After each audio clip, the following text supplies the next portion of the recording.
Let's play a game. You suddenly have $1,000 in your hands, no strings attached. What do? Spend it? Save it? Invest it? In this video, I'll show you exactly what I do with my first $1,000 step by step so it grows instead of disappears. Step 1. Build an emergency fund. The first stop is not the stock market, not crypto, not a fancy gadget.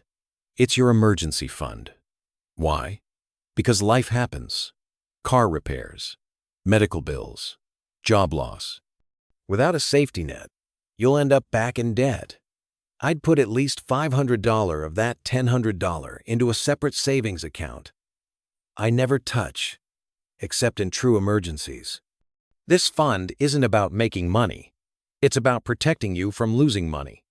Step 2. Pay off high-interest debt. If you have credit card debt, it's like a hole in your financial bucket. Average interest rates are over 20%. No investment can beat that guaranteed loss. I'd take the next $300 and attack the highest interest debt first. Paying off debt is like getting an instant risk-free return equal to the interest rate you're paying. Step 3. Invest in skills. Now we're thinking long-term. The best investment you can make early on isn't in stocks, it's in yourself. I'd take $150 and buy a course, a few books, or attend a workshop that teaches a skill I can monetize. Graphic design, coding, digital marketing skills pay for themselves many times over.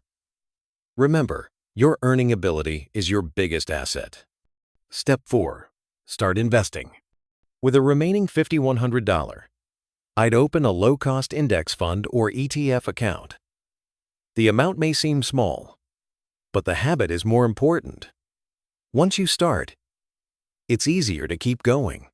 Consistent investing, even tiny amounts, grows into something big thanks to compound interest. Step 5. Small joys, big mindset. Finally, I'd allow myself to spend maybe $50 on something that brings genuine joy. A nice dinner with a loved one, a small trip, something memorable.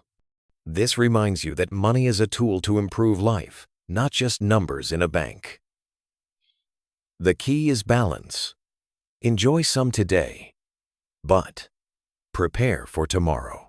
So, that's how I'd use my first $1,000. Half to protect myself, part to kill debt, part to grow skills, part to invest, and a little for happiness. What about you?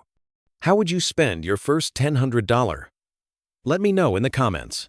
And subscribe for more smart money tips.